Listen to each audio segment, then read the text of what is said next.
नमस्कार दोस्तों, आज का जो लेक्चर लेके आया हूँ इनकम टैक्स का चौथा हेड कैपिटल गेन, पूंजी लाभ। ये कैपिटल गेन क्या होता है और इसका कैलकुलेशन कैसे होगा, इस लेक्चर में आज हम देखने वाले हैं।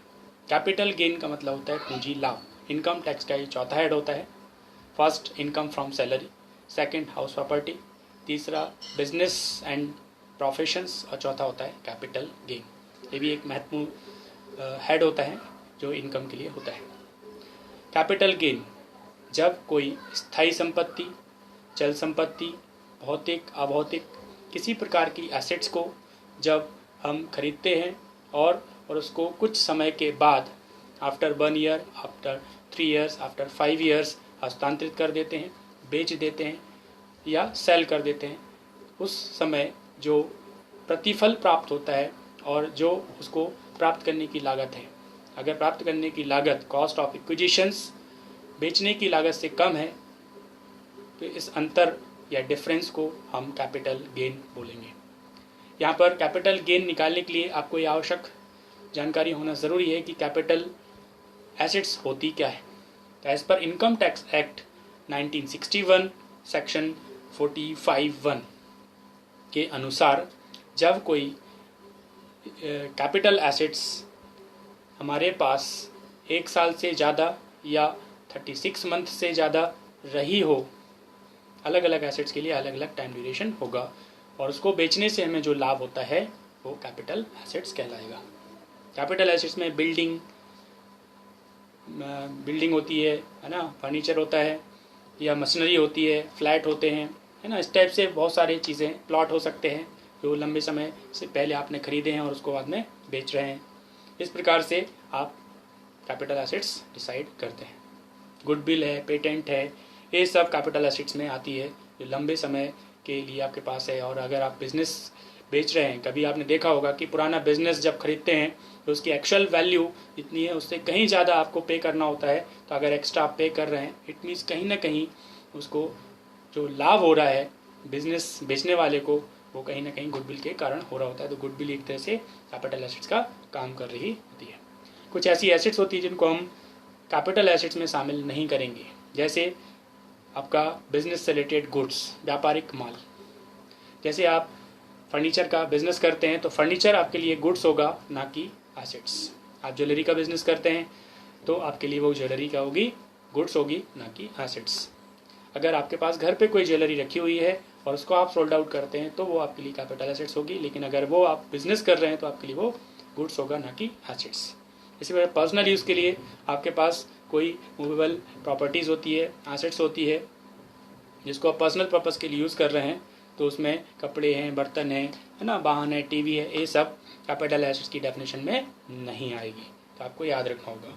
इसी प्रकार से अगर एग्रीकल्चर भूमि आपके पास है तो ये भी कैपिटल एसेट्स में शामिल नहीं करना है। उसकी कुछ कंडीशंस होती है, अगर वो कंडीशंस फुलफिल होती है तो आपको इसको शामिल करना है, नहीं होती है तो शामिल नहीं करना है। इसी प्रकार से गोल्ड बॉन्ड्स 6.5% इंटरेस्ट के साथ, इसी प्रकार से अलग अलग तरह के गवर्नमेंट बॉन्ड्स होते हैं, इनको भी हम इसमें शामिल नहीं करते, इनको कैपिटल एसेट्स नहीं बोला जाता है। अब हम देखते हैं यहाँ पर types of capital assets and capital gain और लॉस। कैपिटल एसेट्स कितने प्रकार की होती है? तो कैपिटल एसेट्स 2 प्रकार की होती है, एक लॉन्ग टाइम और एक शॉर्ट टाइम। तो टाइप्स ऑफ कैपिटल एसेट्स में एक शॉर्ट टर्म कैपिटल गेन होगा, एक लॉन्ग टर्म कैपिटल गेन होगा। अगर वो एसेट्स आपके पास कम समय के लिए रही है तो शॉर्ट टर्म कैपिटल गेन, और ज़्यादा समय के लिए रही है तो लॉन्ग टर्म कैपिटल गेन। तो इनको हम कुछ टाइप से एक एक करके आपको बताते हैं। पहला होता है बिल्डिंग, भूमि, भवन, प्लॉट। अगर ये आपके पास है और इसको हम शॉर्ट में बोल सकते हैं BPL, it means building, plot और लैंड। अगर ये तीनों आपके पास 24 मंथ से ज़्यादा पहले आपने इनको ख़रीदा हो और उसके बाद अगर आप इसको बेचते हैं और बेचने से अगर आपको कोई प्रॉफिट हो रहा है तो वो लॉन्ग टर्म कैपिटल गेन होगा। अगर 24 महीने के पहले आप बेच देते हैं, 24 मंथ्स के पहले बेच देते हैं, तो आपको होगा शॉर्ट टर्म कैपिटल गेन और लॉस। इसी प्रकार से अगर आपके पास गोल्ड, सिल्वर या कोई प्रीसियस स्टोन, धातु की कोई अगर ज्वेलरी आपके पास है, उसको अगर आप 36 माह के बाद बेचते हैं तो लॉन्ग टर्म कैपिटल गेन होगा, और 36 माह के पहले बेच देते हैं तो शॉर्ट टर्म कैपिटल गेन होगा, इस प्रकार से।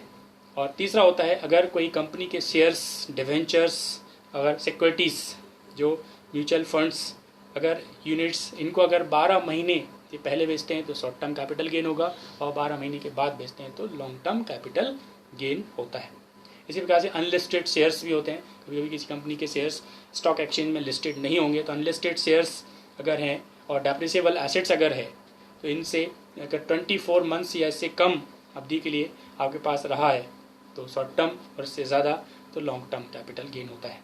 और डेप्रिसिएबल अगर एसेट्स को आप बेचते हैं तो वो हमेशा शॉर्ट टर्म कैपिटल गेन ही होता है। रिटन डाउन वैल्यू अगर दी है किसी एसेट्स की, कैपिटल एसेट्स की, तो उसका जो प्रॉफिट होगा, गेन होगा, वो हमेशा शॉर्ट टर्म कैपिटल गेन होता है। इस प्रकार से कैपिटल गेन के फर्स्ट लेक्चर में हमने देखा कि कितने प्रकार के कैपिटल एसेट्स होती हैं, उनको बेचने से कितने प्रकार के कैपिटल गेन या लॉस होते हैं। तो अगले लेक्चर में इसके आगे कुछ और स्पेशल पॉइंट्स प्लस डिडक्शंस कौन कौन सी आपको इस कैपिटल गेन से मिल सकती हैं, जो सेक्शन 10 और सेक्शन 54 में बताई गई हैं। इस प्रकार से इनका कैलकुलेशन कैसे होगा, क्या प्रोसेस होगा कैलकुलेशन ऑफ कैपिटल गेन, ये लेक्चर सेकंड में मैं आपको लेके आने वाला हूँ। तो आप देखते रहें। आपके लिए बहुत बहुत धन्यवाद। नमस्कार।